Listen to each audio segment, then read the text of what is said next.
Welcome, everyone, to Potholes and Politics, local Maine issues from A to Z.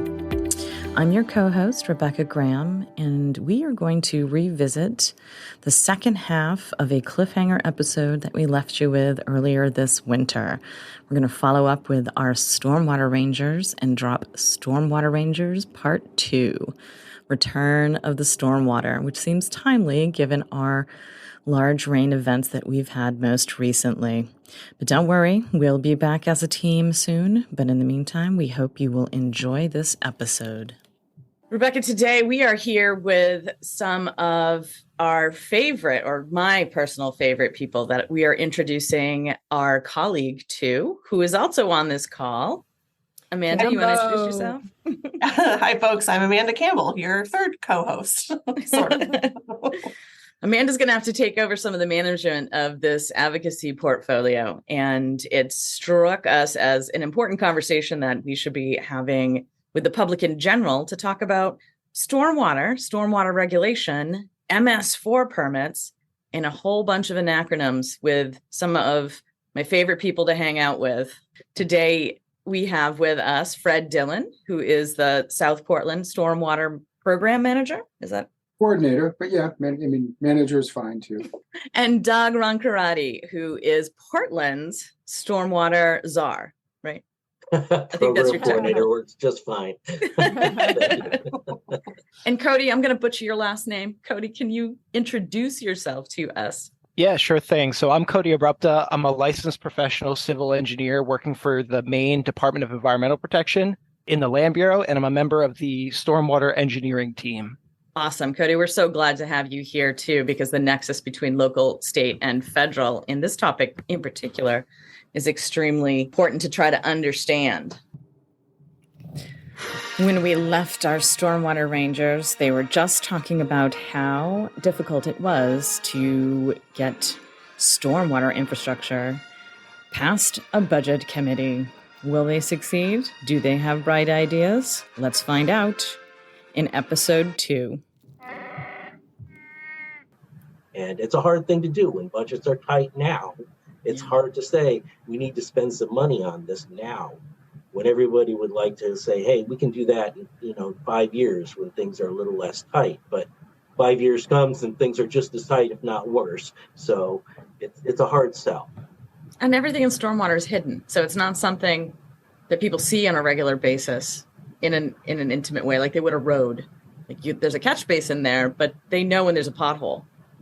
And that becomes a priority versus, I think that this might be a good segue into Andre the Giant's connection with stormwater, how we interact with the roads and our expectations as we're riding through South Portland or Portland, and how that impacts stormwater and that behavior change. Like that's a litigation nightmare too, often, or litigation is used as a. Thanks, Rebecca. That's an interesting one. And just tagging on to what Doug was saying, thinking about, modifying behaviors and the other, the pet waste, that's one thing. But the other way to appeal to people is through, through dollars and cents, right? So versus bugs and bunnies, right? So if there's a way that we can convince people that you can still maintain, so the reference to Andre the Giant is a great one. And I put a slide together for a presentation on fluoride use, and who'd have thunk that salt application in areas of where there are freshwater resources is a big deal, but it's a big deal. Chlorides can be toxic to the things that live in these freshwaters, and we put way more salt down than we need to. And so there's this misconception that more is better, and if you can't hear it crunch underfoot, then it's not enough. And so we're now learning, and it's not rocket science, but there's some science behind this that you can apply just enough, still maintain a level of service so people can safely walk into the mall or safely drive down the street. And in addition to benefiting bugs and bunnies, environmental kind of concerns, water quality, you can actually also benefit infrastructure and save money in the process because salt is expensive. And so that's an example of what we're trying to do, and Portland was trying to do it as well. I think we're both kind of dipping our toes into the salty water now to figure out if there are practices that we can use, that our public works departments can use and are willing to use, because there are, going back to the public expectations piece, people want to be able to you get a 10-inch snowstorm, they want to be able to drive down the main turnpike at 70 miles an hour, within a half hour after that storm has stopped. So, so there are challenges there, but I think those are, so I like to, some of the interns that work with me so that I don't completely bum them out. I used to start out with, let's make the world a better place, and now I've kind of come to say, well, let's make the world less worse. But in some cases, we're trying to make things better, I guess. So I just want to make everybody happy. Can you repair a stream? Is there any evidence that, not saying that it's not important, but if you have an impaired stream, is there any way to repair that stream, or is preventing the impairment much easier? Just because I've spoken so much, there's lots to say there, but I bet both Cody and Doug have great thoughts on that as well. So I'll stop talking. I'll jump in really quickly, and I'll just say that, when it comes to impaired streams, as little as 10% impervious cover in a watershed can lead to measurable and demonstrable impacts on a water body. If you get over 25% impervious cover in a a watershed, most likely that stream is not going to be able to support the type of aquatic wildlife that we really would like to see in a healthy stream. And so when it comes to, can streams be repaired? Yes, they can be. However, it's a lot more difficult to do it once the stream has been impacted past a certain point. It becomes very difficult to actually accomplish that type of restoration work. And again, like all things, it becomes more and more expensive the more impacts you're trying to repair and respond to. Now, yes, we've absolutely got ways to address this situation. There are watershed-based plans or watershed management plans that are put together to help. It's basically like a roadmap to improving water quality and habitat in an affected water body. We can fund restoration work or implement best management practices, stormwater controls to help address some of the either pollutant loading issues, or also other issues to think about with a water body are thermal issues, actually. So stormwater, when it's running off of a hot surface, a pavement, heats up a lot more so than grass or forest area does. So when rainwater hits that in the summer, that water is warmed up, and those thermal impacts, actually, it may not seem like a lot to us, but to aquatic wildlife that has different thresholds, it can be a big difference. So cooling down that stormwater is another big important point. And then on top of that, building up the habitat in the actual streams can be a big challenge. But yeah, there are definitely ways to address it. Some of the things we use are specifically our structural BMPs, best management practices, to capture and slow down the stormwater too, right? Impervious surfaces shed stormwater very quickly. One of the things that us humans are really good at is paving over a surface and getting water and moving it around really quickly. We're good at directing water to places. The problem is, in a natural setting, that's not the ideal habitat generating mechanism. You don't want a lot of that. You don't want the stream to go from just normal base flow to completely flooding out in a matter of minutes. Usually in an undeveloped watershed, it takes hours, days for water to travel across that surface and end up in the water bodies, because there's all these obstructions. You've got your vegetation cover. Some of that water is infiltrating into the groundwater. And so, through development, we kind of reduce all of that time it takes for the water to run off. And we're, basically blowing out our streams, for lack of a better word. And so all of those challenges can be difficult to mitigate later on. Addressing it up front and preventing it from occurring can be one of the better ways to address the problem. But again, there is always going to be a development pressure, and it's tough to deal with. But I'll let Doug talk a little bit. One thing I wanted to clear up a little bit, there's a lot of talk about urban impaired streams.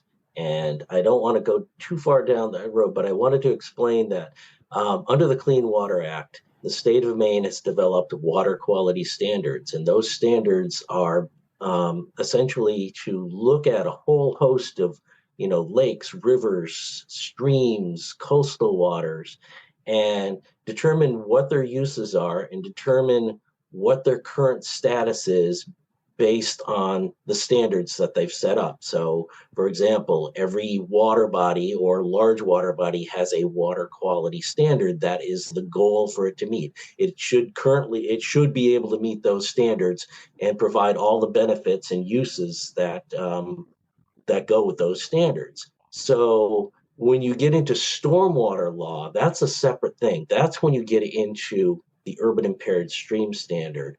So you can have a stream or a lake or a river that doesn't meet water quality standards, and then the communities that are part of that watershed have to do things to improve water quality in those water bodies. But if you have a stream that isn't meeting water quality standards and it is designated under stormwater law as an urban impaired stream, then there are additional things under stormwater management law that you have to do to improve it. So it's an added layer. It's a specific designation under stormwater law, which is completely separate from the main water quality standards and the infamous 303D list, which is basically the list of all impaired water bodies or potentially impaired water bodies that the state has to submit to the federal government every so many years under the Clean Water Act. For example, you could have a pond in your community that isn't an urban impaired stream, but it's an impaired pond because, for example, too much phosphorus is being dumped into it. It's causing algae blooms, which results in less dissolved oxygen in the water, which degrades the habitat for the fish and all the other aquatic organisms and makes it pretty much miserable for everybody to use. So I just wanted to clarify that type of thing. So there's things that are required under Maine water quality law and things that are required under Maine stormwater law. But one other nuance, Doug, to add to that, and correct me if I'm wrong, but isn't it only recently that there's been a linkage established between those two, i.e. the MS4 permit, which now actually compels us to do something about urban impaired streams, whereas before, prior to this most recent permit iteration, and we didn't mention that these MS4 permits go in 5-year cycles. This last one being an exception because it's been, there was some controversy about some of the elements of it, but just assume that there's a 5-year permit cycle, and each iteration becomes a little bit more strict. And I think prior to this one, the urban impaired stream work that we were doing, that all of us have been doing, I wouldn't call it voluntary, but I don't think that there was as much regulatory push behind it. So that, if we didn't feel like developing a watershed management plan, we didn't necessarily have to. What that enabled us to do was we did this, 9-step EPA, approved planning process. It made us eligible for DEP 319 funding. We talked about funding earlier, so that we could do some stuff and, to restore the stream. So, to try to restore the stream, which goes back to Rebecca's original question: are all streams restorable? And Cody kind of got at it as well. Maybe not. So one quick example is and it's not a quick example, but I'll try and be quick about it. Is that both Doug and I are on the board of the Long Creek Watershed Management District, which is a stream system in the Maine Mall area. And Cody mentioned that 10% is a critical threshold, maybe even 8%, where you actually start to see degradation of aquatic habitat. Some of the sub-watershed areas in the Maine Mall have 60% impervious area. Wow. And are those restorable? Maybe not. So you had a question, Rebecca, about that. We don't want them to get any worse. So Doug has been a real great advocate on the board and has made the point of in the Long Creek Watershed, it's about 3.5 square miles. I think there's about 700 acres currently of impervious area, and of that we've only treated 150. So that's a very, very small percentage of that. Well, not small, but it's not a big enough percentage so that it takes a big bite out of the amount of all the stuff that Cody was talking about, the volume, the thermal impacts, the pollutants that come off that urbanized landscape, and there are bits and pieces of that of those tributaries that feed into the Long Creek that are going to improve. And one of the other things that I don't think we've mentioned yet, in addition to all the structural BMPs that Cody talked about, is that Long Creek did this really cool in-stream restoration project where they actually went into the stream itself, the stream channel, and put all these natural features in there to try and mimic what was blown out. Cody mentioned that all these there's this fire hose effect when you have this heavily urbanized landscape and you get these rain events that just throw all this water quickly at a stream and then just blast it out. So, but anyway, I know that's a bit of a jumbled thoughts, but I see Doug's got his hand up, and I bet he's got some clarifying points to make. Yeah, you really get some great points, Fred. And, Long Creek is a great example of how not to manage a watershed. Essentially, it's not just about managing stormwater. It's the fact that we went and wholesale destroyed the stream. We moved the stream, we filled the stream, we altered the stream, we filled in all of the wetlands that provide natural treatment and habitat and protection for the stream. And then we put all of this landscape on top of it, which produces a lot of runoff and a lot of urban environments, salt being a big one in that watershed. So we physically changed it. And when you get to that point, it's very, very expensive, as we're finding, to try to restore it. And even putting in stormwater infrastructure, the most modern, best, and a lot of it is not necessarily going to replace the stream and the wetlands that were part of it, the habitat that made it a functional watershed and a functional stream. We turned it into a drainage system that's being managed, but we're not restoring the habitat. And in Maine, a big part of what helps you meet water quality standards is the fact that you have viable habitat. So it's, for example, for a stream, can the stream support the food sources and the fish that eat those food sources? Is it drinkable water? And because all of these streams are connected to larger water bodies, they have to be restored in some way so they're not contributing pollutants and impairing the water bodies that receive them. And eventually everything goes to the ocean anyway. We don't want to be impairing the ocean. Long Creek flows into the Fore River, which then flows into Portland Harbor and the Bay. So why is it important to restore these and to not continue to allow them to, degrade and contribute pollution into the Fore River and the harbor? Because we want our river and our harbor to be healthier too. So it's those connections. They're not just discrete entities, they're connected systems.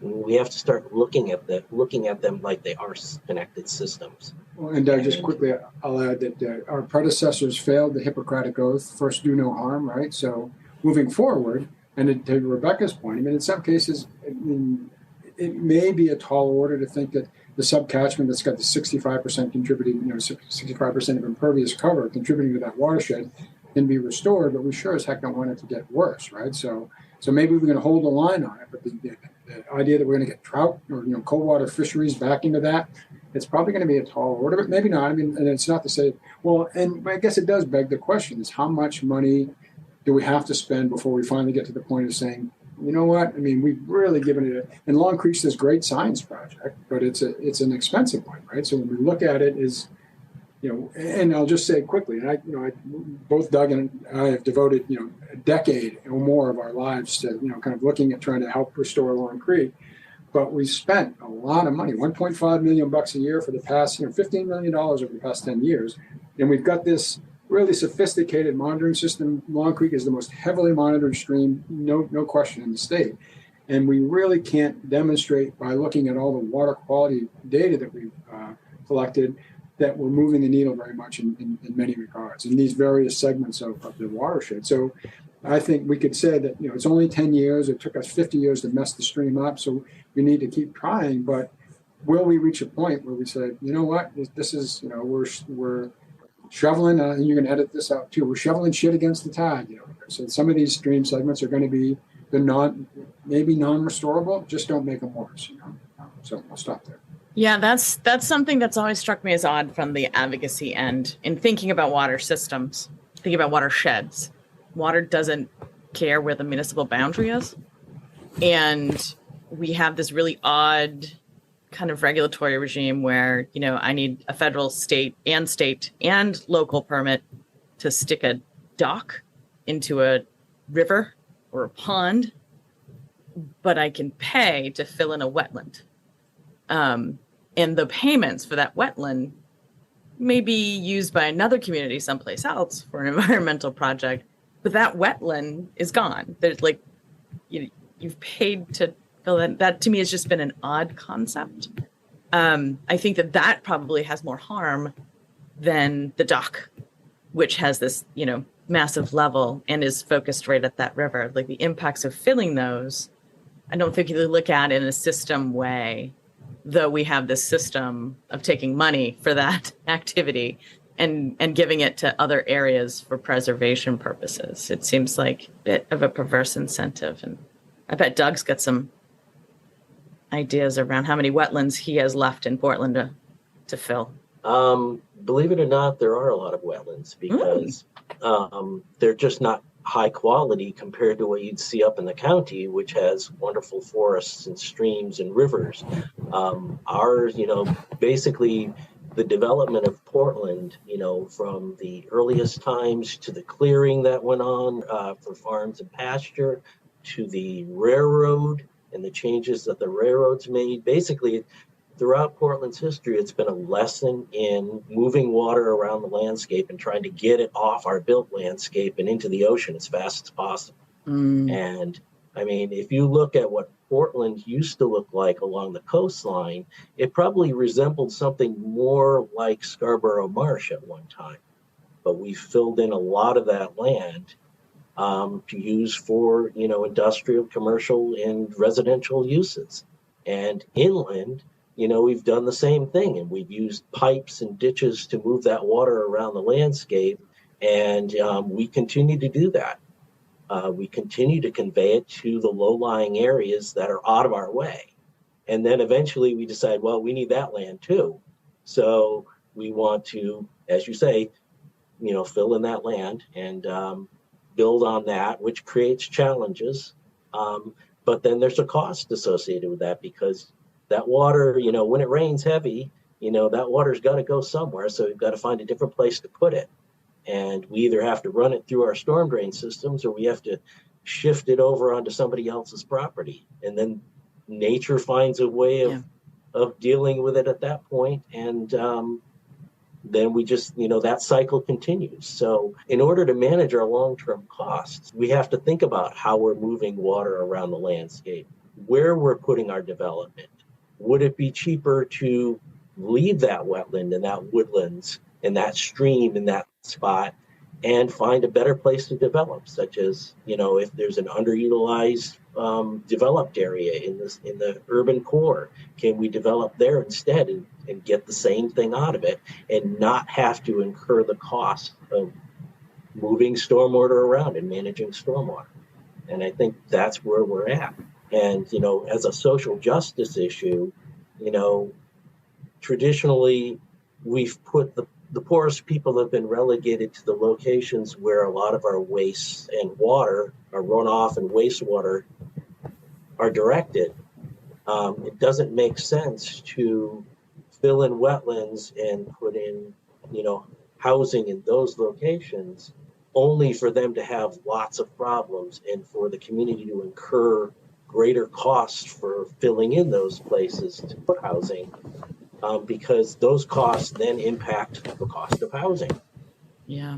So it makes more sense to develop the underutilized developed spaces rather than to utilize because most of what's left in Portland is very marginal land, not land that was easily developed because it was wet or it was just a big ditch or a ravine that collected water that, nobody wanted to fill in because it just wasn't cost effective. So it still makes no sense to develop a lot of those areas because they're providing, drainage services that we won't have to replicate using stormwater infrastructure. Yeah, managing the sins of the past, like you talked about previously, I think the East Coast in general has the same issue that the West Coast probably doesn't have whatsoever, or at least nowhere near as great of a time. So is there a way we can build a stormwater conveyance to the West Coast from here? Like a massive utility pipeline. We could send them all of our stormwater. And you joke, but there have been plans, or at least ideas to either pipe some of the Mississippi River out to the Colorado River or to deal with some of the water issues. And again, I know it sounds crazy, but the situation is getting so dire there that this may be one of the only ways that they can accomplish that outside of expanding desalination to just the nth degree. But anyway, that's a whole nother topic for some other day. What type of contractor education is available for someone? You'd mentioned construction. So how might we be doing a better job at educating contractors on how they need to meet your needs in the community and how they can be better stewards for stormwater on these sites as they're going forward, rather than seeing them as a barrier? I'll jump in quickly, and then I'll hand it off to Cody. And I bet Doug would probably second this. Is that I feel like DEP is doing a really, really good job now with this contractor training program. So they've really revamped it, and the fellow that John McLean that is overseeing that project is just doing a stellar job. So I think that it really does. It hits all the high points from an MS4 perspective. I think that is a really big improvement that John made on behalf of DEP, is to make a more explicit connection between the general construction practices and what the MS4 programs have to deal with. So I think, to my mind, Doug, do you feel like there's any gaps? I mean, from what I've seen of DEP's contractor training program for construction projects, it seems like it's really, I think it hits all the points that we needed to hit from a construction management perspective, and keeping private dirt on private sites and not into public stormwater. I'm a big advocate for let's figure out how to do things right, and let's figure out how to do them across the state. Right now, the biggest burden is on the communities, the 30 regulated communities, because they have these stormwater permits. But we really need to make sure that those expectations on, erosion and sedimentation control and, on-site management of waste are done on every construction site, regardless of the scale of the site and regardless of where they are in the state of Maine. That would be something that I would love to see more of, more statewide solutions and more similar expectations across the board. Contractors, there are other kind of contractors. There are contractors that go out and provide services such as carpet cleaning, tile cleaning, or grease vent fan cleaning. And there's no consistent industry practices or standards for managing the wastes that are generated from those things. And unfortunately, in an urban environment, where do they do them? In the parking lot, which goes into the catch basins, which goes into the storm drain system. Then the city's responsible for what comes out of the pipe. So there could be some more statewide efforts to provide outreach and education to these variety of service providers and contractors that, regardless of whether I'm working in VZ or working in South Portland, if I'm a contractor that's providing one of these services, I know I have to implement these best practices so that I'm not creating stormwater pollution. It's very, very difficult for Portland, being a stormwater program coordinator, when I have to go and talk with these contractors and say, hey, you can't do that. That's illegal. And he said, well, I do it over in Scarborough, or I do it over in, Cape Elizabeth. South Portland. Portland gets a very, very bad rap for being difficult to work in. So they are mini. But part of that is because, we are being asked to do more from a regulatory standpoint, and we have to do more because we have such a large built landscape. But part of it is because those expectations are not clear-cut and across the board for everywhere in the state and for everybody. Yeah, so that would be something that I would like to see some support, some additional support from. But I agree 100% that the newer training and certification program for erosion sedimentation control has been awesome, and we really welcome that. That's voluntary, though, right, Cody? Yes and no. It's voluntary in some respects, but if you are a contractor working in a shoreland zone, you need to have somebody on that site during any type of construction activity that is certified through the main DEP non-point source training center. And again, the non-point source training center is the training that both Fred and Doug have spoken at length about. I'm sure we'll include the link in the show notes because that's a really great resource. Just to hit a couple of other things. So I have another resource I want to give, but I also just want to backtrack a little bit talking to piggyback off of something Doug said, how Portland may have a reputation of being a difficult area to work. And same thing, a lot of people were concerned that, oh, well, Long Creek has all of these, crazy restrictions. And, if we put these crazy restrictions in, or if we make these developers have to deal with all this stuff, no one's going to want to, they're going to move somewhere else and they're going to, pollute that pristine landscape. And what we've seen, through development trends at the state level is that is not the case.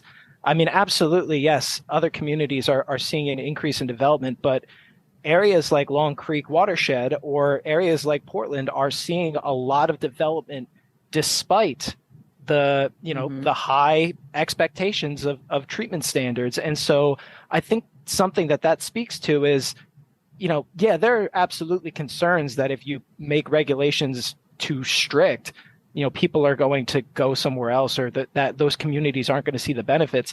But I don't think that bears a lot of truth based on just the development trends that we've been seeing, especially, again, in Long Creek Watershed, in Portland, and in other MS4 communities. I mean, despite all of these regulations, there's still a ton of demand, a ton of development demand and interest in, building in these areas. And so I just wanted to add that point in.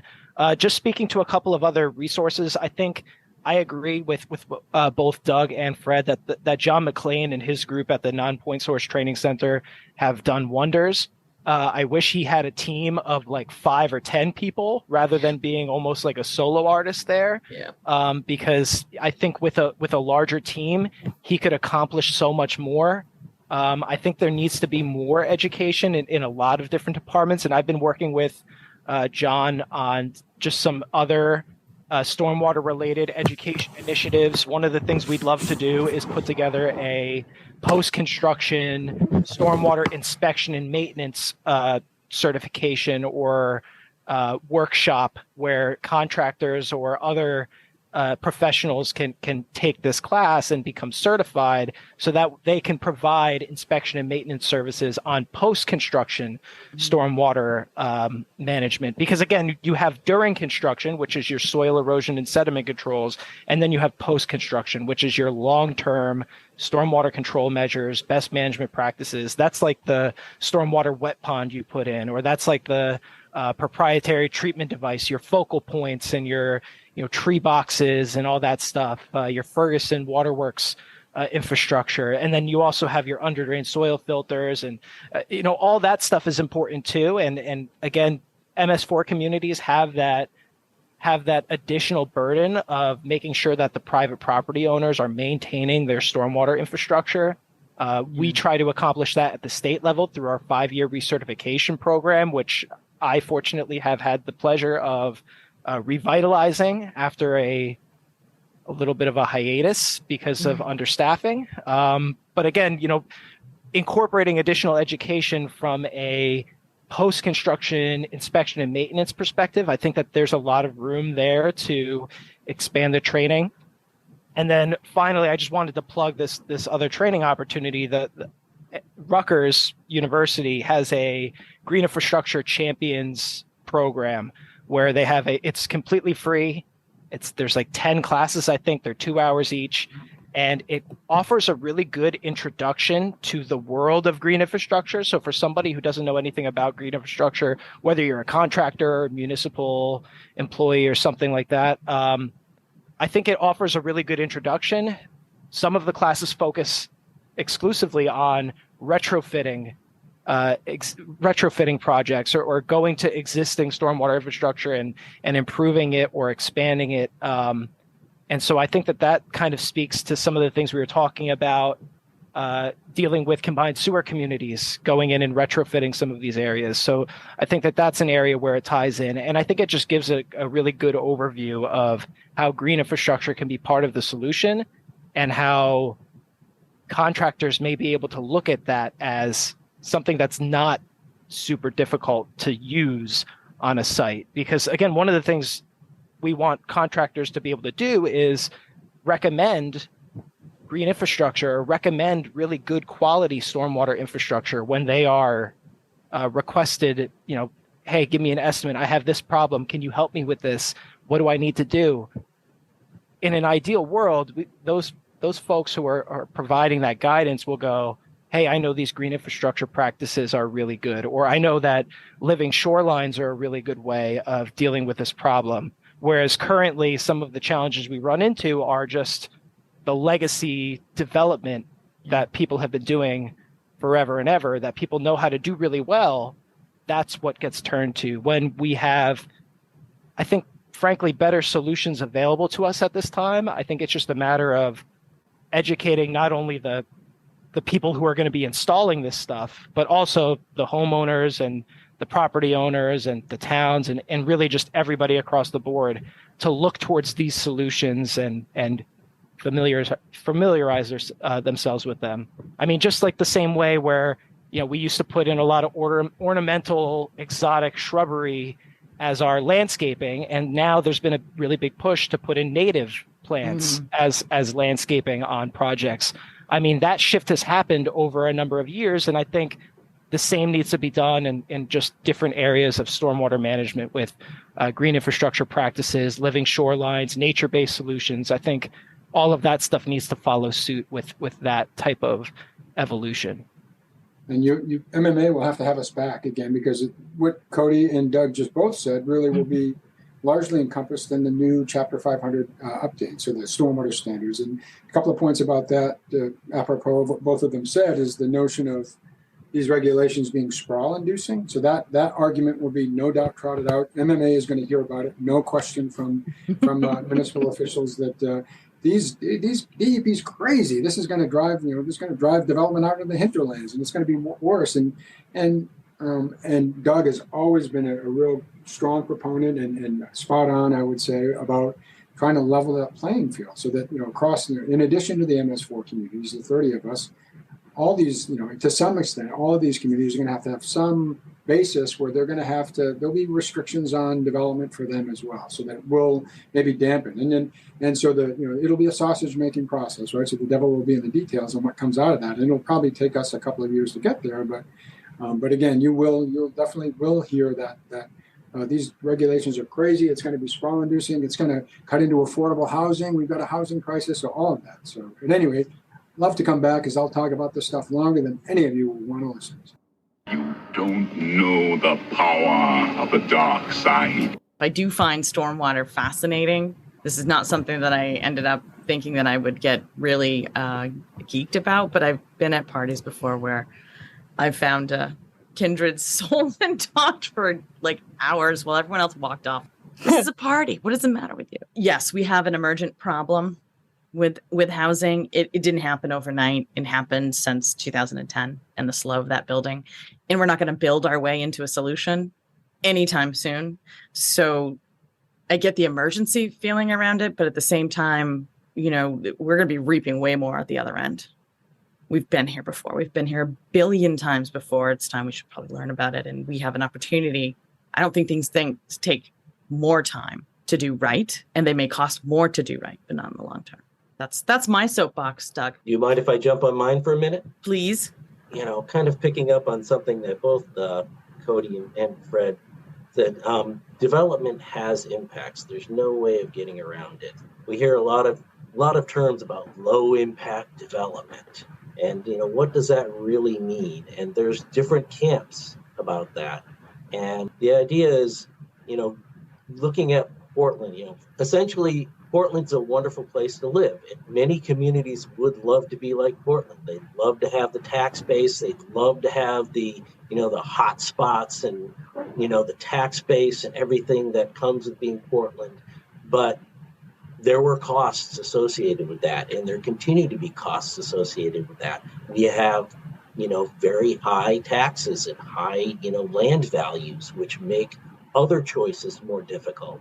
As far as our water resources go, I would encourage communities that don't have the stormwater and wastewater challenges we have to be more proactive and to avoid getting into the situation that we're in, because that can help manage your long-term costs and make you a much more affordable place to live. So it's a double-edged sword when it comes to managing these things. Our costs are extremely high, and unfortunately that creates high cost of living and very challenging affordability situations.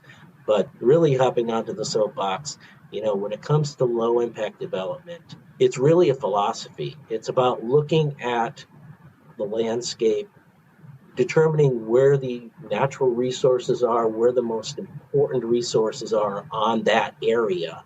And it could include multiple sites, because we kind of take the landscape and divide it into parts and pieces by ownership, but those really fit into one larger landscape. And we need to proactively look at the landscape, both on the large scale and on an individual site scale, and say, okay, we should protect this stream and give it some room to grow and to exist. We should protect these wetlands and these forests, and determine, okay, where on the site would be suitable for development. And then let's look at that area and let's develop that the best way we possibly can. We know we're going to generate stormwater runoff because we know we're putting buildings and parking garages or parking lots and roadways there. We're going to have to manage it using stormwater infrastructure.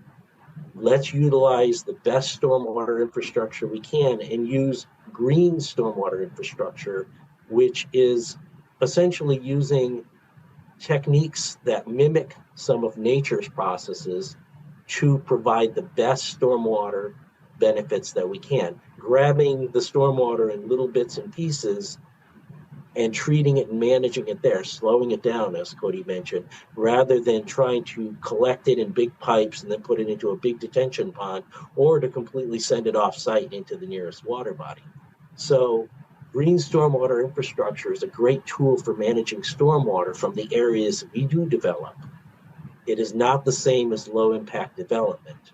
Right. Low impact development is what you look at from the landscape and try to protect the resources. And then green infrastructure is one of the stormwater management approaches and tools that we use to manage the areas that we are going to do. So there's a difference philosophically from a planning and from a stormwater management standpoint. And I think they both have important long-term cost management benefits for looking at how we develop and develop better. So. Yeah, that's an important distinction, because I've heard that the ordinance requirement for low impact development in MS4 communities on the developer side is being too onerous, and why is that happening now? And there was a disconnection and not understanding that it was going to become a permit requirement. So that was, something that the contractor education, but also the development community, I think, needs to understand a bit more too, because that's now a permit requirement, right, Doug? It is a permit requirement, and the state will be looking at low impact development standards. And we're waiting to see what those are, but we're not waiting, not being active, we're actually being proactive. And we're regionally, we worked to create a model ordinance, and we're using that as a starting point for Portland to develop its own set of standards. And then we'll be comparing that against the state standards when they come out to make sure that we're consistent and also meeting Portland's needs, because doing low impact development in Portland is going to be different than doing low impact up in the county, simply because we're in a redevelopment situation rather than a development situation. But as Cody mentioned, there's lots of things that we can do in redevelopment. And the city of Portland, as part of its stormwater utility, actually has a credit program, which basically says whether you're in a new development situation or a redevelopment situation, if you put in modern stormwater controls, whether they be grain or gray, gray being your traditional pipes and box container type systems, proprietary systems, and so on, versus green, which are like soil filters and tree box filters and so on. You can apply for a credit on your stormwater fee, and it's a very significant, it can be easily 60% of your total stormwater fee. And that will help not only meet your state and local stormwater standards, but for doing what you already have to do, you can get credit for doing that as long as you continue maintaining and reporting on it. And it's a great tool for developers to help manage their stormwater costs on their individual sites. And it's a great way for us to incentivize reducing the burden on the public side.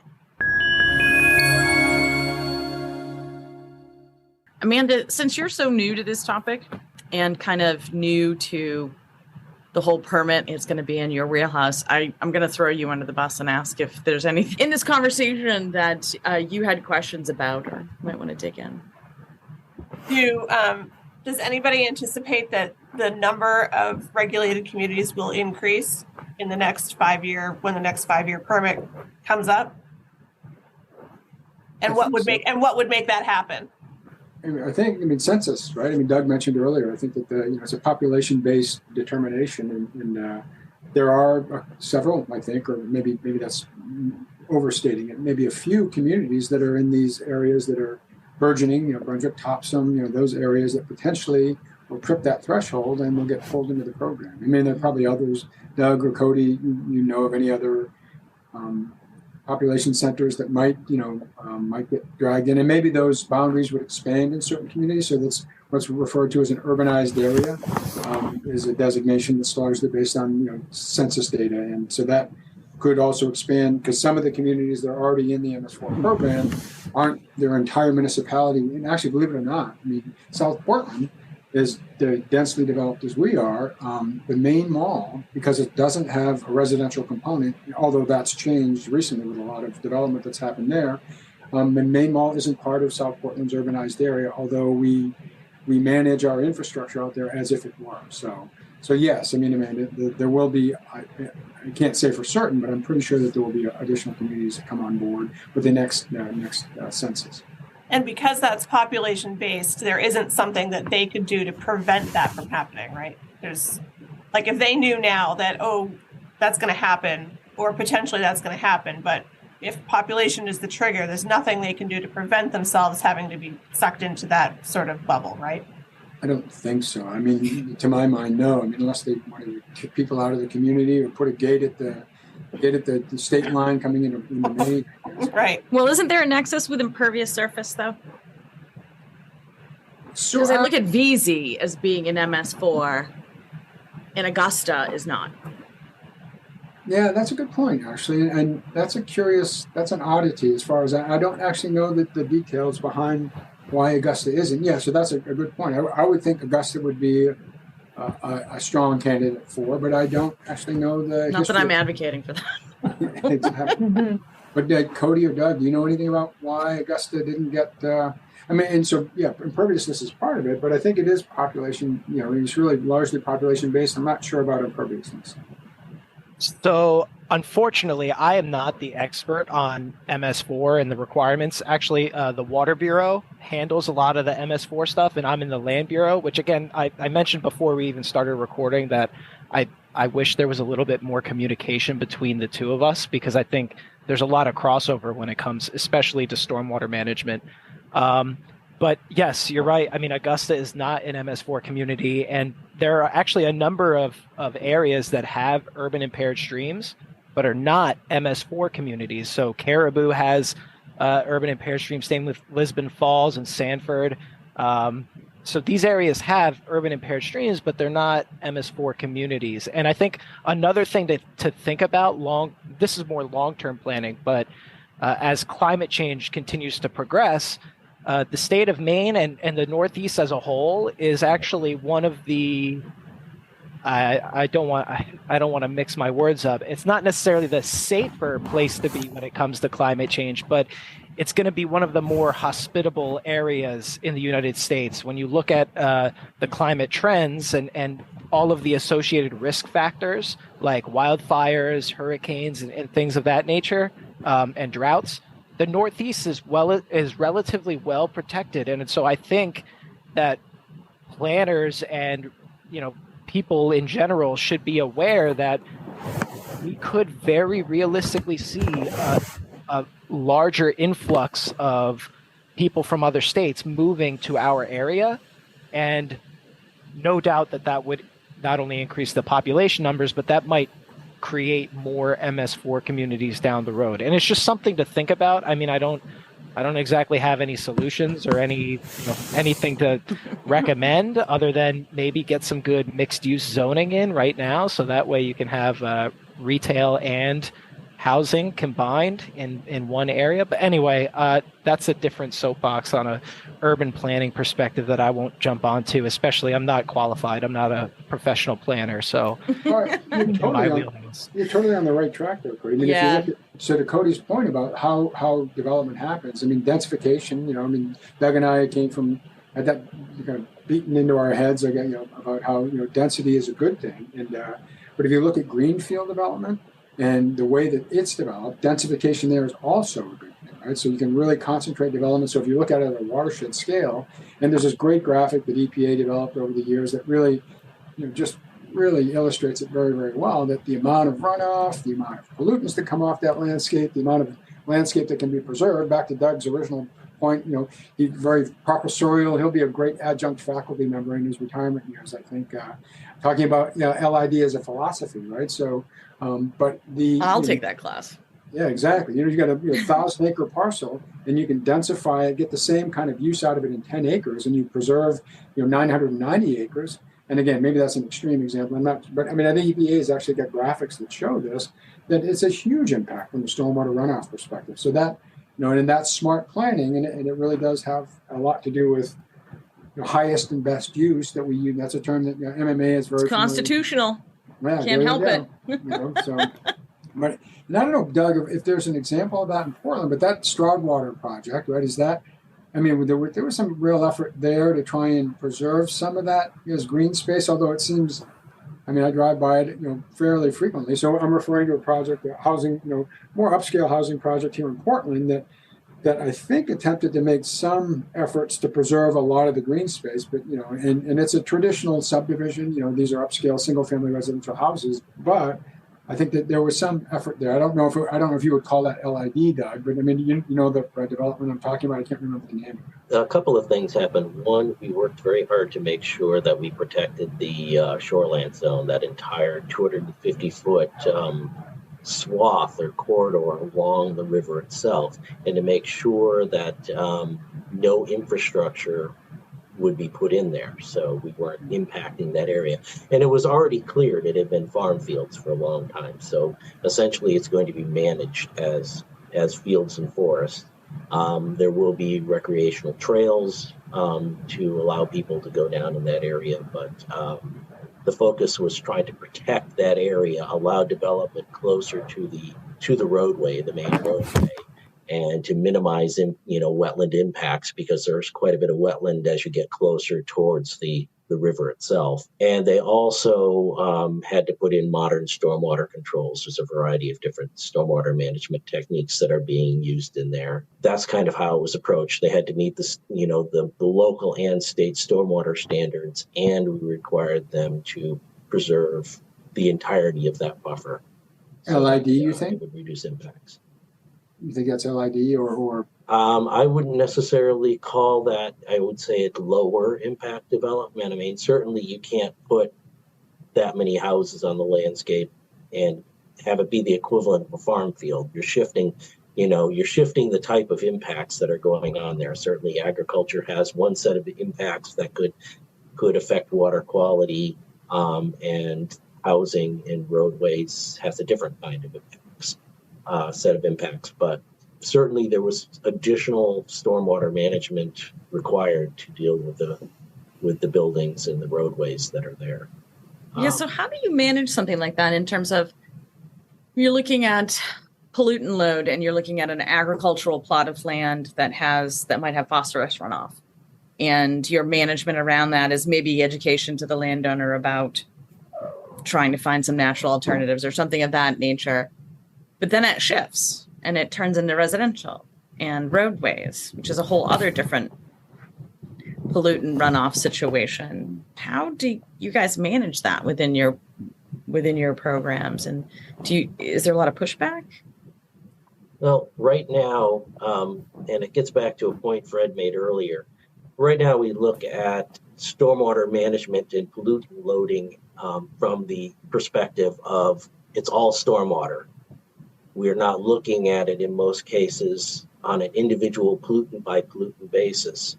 We're looking at trying to manage, the effects of, any stormwater that's generated. And one of the challenges we have is not all sites produce the same kind of pollutants. Industrial landscape produces one kind of thing, agricultural or different kind, residential different kinds. Yet, for the most part, under current stormwater law, they're all treated the same. It's all considered impervious area that needs to be managed. Mm-hmm. And so we're assuming that the way these treatment systems are designed and permitted, they will manage a fair amount of a variety of different pollutants, not necessarily, phosphorus and, sediment and nitrogen being some of the ones that they focus on, but not all treatment systems are equal. So if, for example, nitrogen was determined to be a pollutant of concern for that particular water body, then as a community, we would encourage the developer to put in treatment systems that would help manage for that nitrogen. But that isn't necessarily required right now. And that's a discussion that we'll probably be having, during the Chapter 500 stormwater regulations. Talk about, okay, let's figure out what the kinds of pollutants are that we really have to manage, and then let's custom tailor the treatment systems to target those pollutants. And that's a method that's being used around the country, but is not really being used this much in Maine. At least it's not as much as it should. And that gets back to that whole TMDL, total maximum daily load, which is kind of what you'd look at if you're talking about wastewater and managing wastewater discharges from an industrial site where nutrients such as nitrogen and phosphorus are real targets, or in a lake watershed where nitrogen is really a huge driver, phosphorus is a huge driver of algal blooms that really make a big difference to that lake. On the marine side, when you're talking about coastal systems, nitrogen is really the big factor, which is one of the reasons why a lot of local watchdogs and advocates have been working really hard to make sure that the city and the treatment plant are managing nitrogen discharges to our coastal waters. Yeah, I just wanted to add some additional context for listeners that may not be as familiar with stormwater management practices as a whole or requirements, but the way that our current regulations and systems treat stormwater, or the approach that we take, is we are trying to treat what's called the first flush. The first flush being when you are driving on a roadway or just under normal conditions, all that sediment, all of those nutrients and stuff are going to be deposited on the surface. And when it rains, that stuff gets swept off like a broom sweeping off a surface, and it ends up in our water bodies. And so that's why when we are trying to treat stormwater runoff, we're trying to treat that first flush. That's where we're achieving the maximum water quality treatment. Usually after you treat that first flush, the water is relatively clean because most of the pollutants have been removed from that surface already. And so in larger flooding events, unless you're trying to control for quantity, right, the total volume of water, a lot of treatment measures get bypassed just because they're meant to treat that first flush. Right. And anything after that is assumed to be a little bit cleaner. But I just wanted to add that context because for somebody who doesn't really understand stormwater management, you may not be thinking about these things. Another thing that the state of Maine does where, because like Doug said, we're not focused on specific pollutants, because the stormwater management practices and control measures that we recommend have a broad level of treatment. But one of the areas that Maine is a little bit special is we do have phosphorus as a targeted pollutant treatment in lake watersheds, specifically lake watersheds most at risk of development and lake watersheds that are actively undergoing algal bloom issues. That's where we are actually specifically targeting phosphorus. And so developers in those specific watersheds are required to utilize stormwater infrastructure and stormwater control measures that treat phosphorus a little bit more effectively, or at least they're incentivized to do so in order to meet that standard. They're going to get more credits if they use better phosphorus control, stormwater controls, compared to, just doing your average stuff. But again, like Doug said, I mean, the different watersheds have different triggering nutrients, and in like a nitrogen watershed, in a coastal watershed where nitrogen might be a pollutant of concern, using something that has internal reservoir storage or a subsurface gravel wetland that achieves higher denitrification rates might be something that we want to incentivize at the state level, or at least at the community level, if that's something that we care about. And again, like Doug said, I'm sure we'll be talking about it at length in the upcoming Chapter 500 update, but just wanted to add that context for the listener. Yeah, I think that's really important because I didn't think about the first flush piece versus a large volume of water either, and the nuance in between that and the bypassing.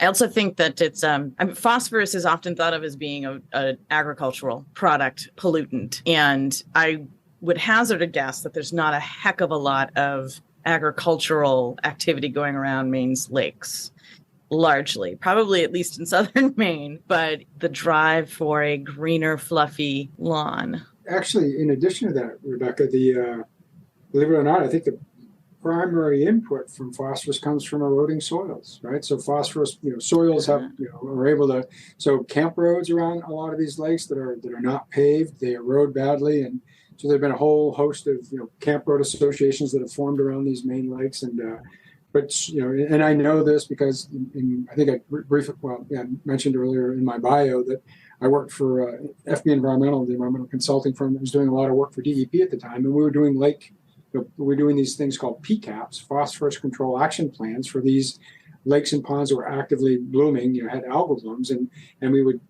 we do these. It was more a GIS, geographic information system mapping exercise that we would use a model that had been developed that this pretty well stood the test of time to allocate the contributions from various land use types. And but inevitably, we'd find that one of the most significant sources of phosphorus to these freshwater lakes or ponds was often poorly managed gravel roads, basically. Wow, that's fascinating. Yeah, and just to follow up on that, we have to remember that Maine had a pretty strong agricultural background. And, today's developed areas were last year's pastures and farms. Mm-hmm. And one of the things about phosphorus is that it tends to get bound up in the soil pretty quickly and stay there. It'll get taken up by plants, but when those plants die back, they put it right back into the soil and quickly gets bound up in that soil. So it's available. So soil disturbance. That soil happens to get run off, then you're moving that historic phosphorus loading down into the water column and down into your water resources. Nitrogen, on the other hand, tends to get picked up a lot faster, both by plants and animals and by water, and moved out a lot more quickly. Another really strong source of nitrogen and phosphorus loading in lake watersheds are septic systems. And poorly managed septic systems and poorly located septic systems can result in, groundwater feeding nitrogen and phosphorus into those lakes and ponds. And it's a real concern for a lot of small lakes. Well, and there's an interesting analogy between, so Doug mentioned that phosphorus can be stored in the soil on the land. There's also this thing in lakes and ponds that are blooming that's called an internal load.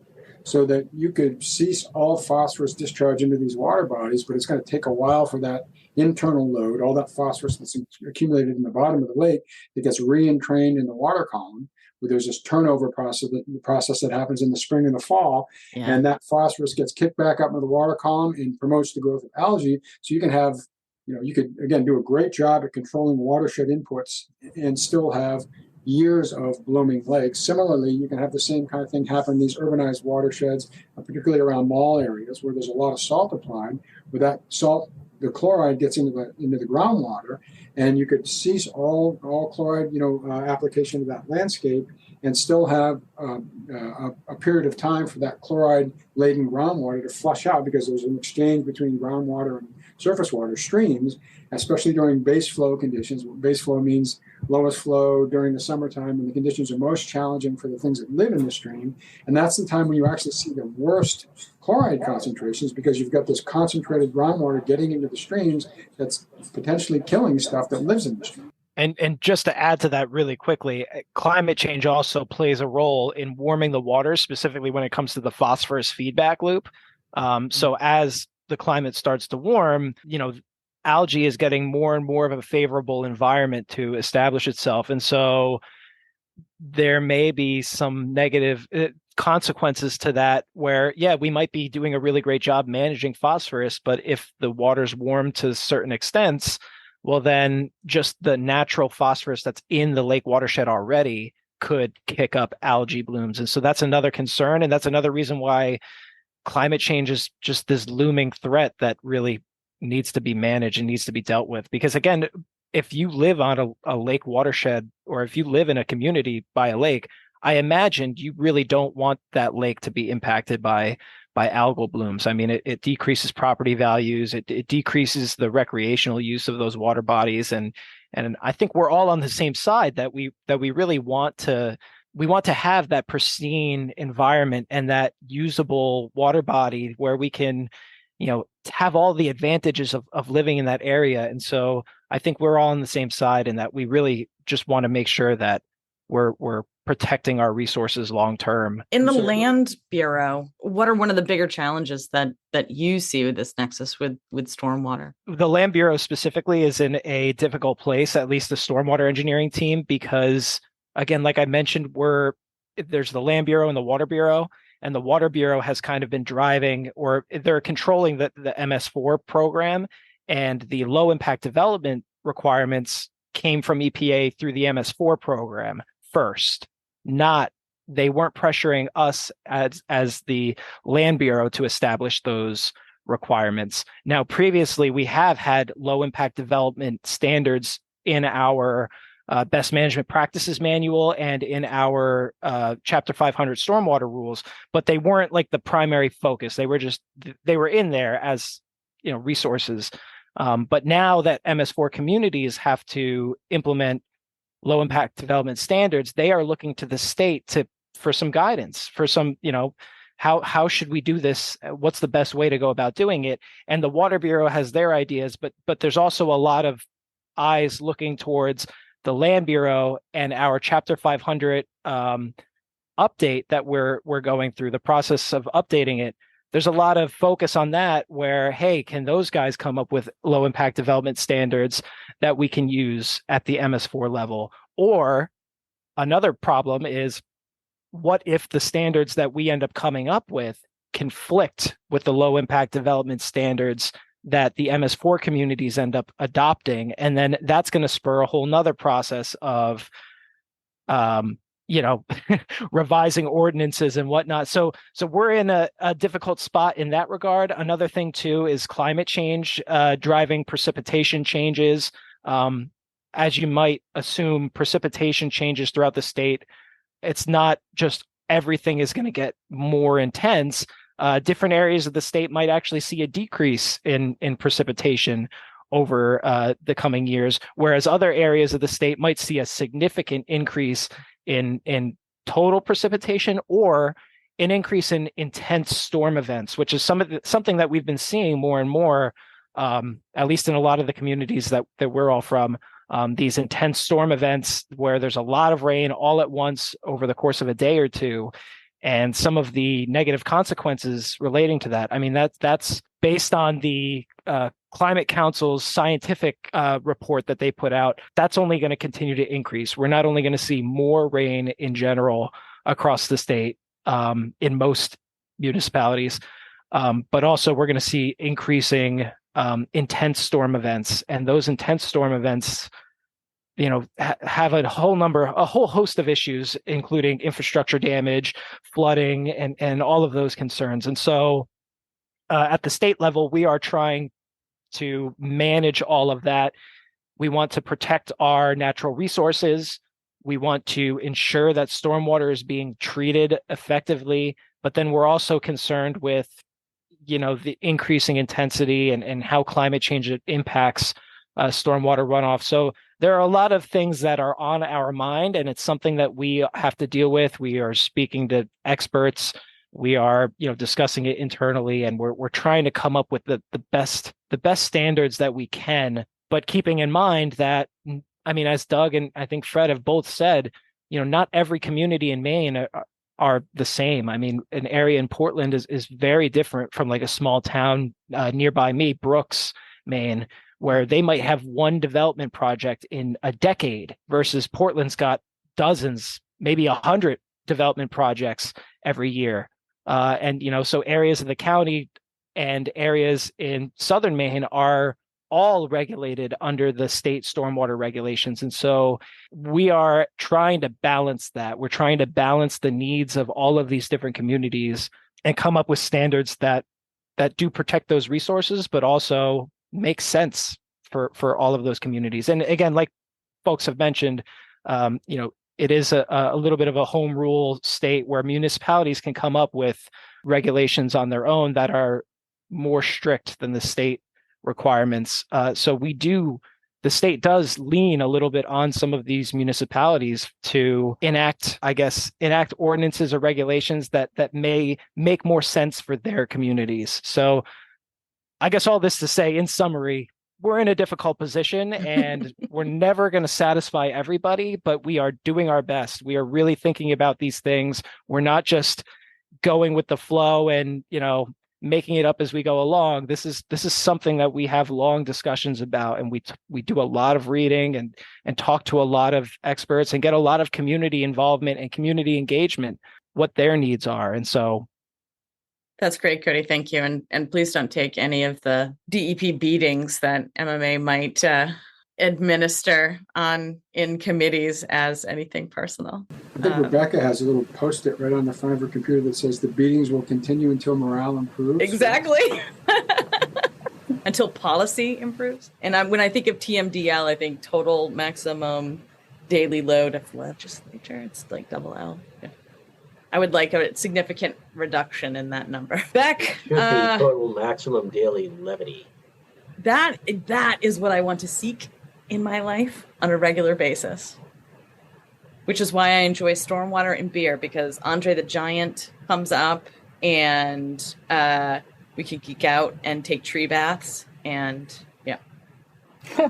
Stormwater. Did you say baths or baths? Tree baths. You're a forestry guy. You know what tree baths are. So Amanda, how are you feeling about all of this? Because you're going to be, for the stormwater community, you're going to be our connection to MMA, right? Yes, eventually full time. Hopefully Rebecca's going to hang on for a little bit until I've learned, because what I've learned is I have a lot to learn. So, but yeah, no, this is it's definitely interesting, and luckily I like to geek out on science and things too. So this will be a good placement for me. So I'm looking forward to working with you guys. And folks, despite what I said earlier about talking about longer than you want to listen, I normally would, but I've got to skedaddle at about 12:30. So I don't know how much you guys free to keep on talking. I have a webinar that I need to get to as well. There we are then. Yes, thank you for the opportunity to talk about all this stuff, and please make us all sound very intelligent and knowledgeable and coherent. You guys already do that without much editing, but I will try to edit for some brevity. Well, thanks so much to you all for having us, and thanks Cody and Doug for being great foils for this fascinating discussion. Yes, thank you all. I really appreciate it, and we need to get back to the Andre the Giant and beer soon. You're here.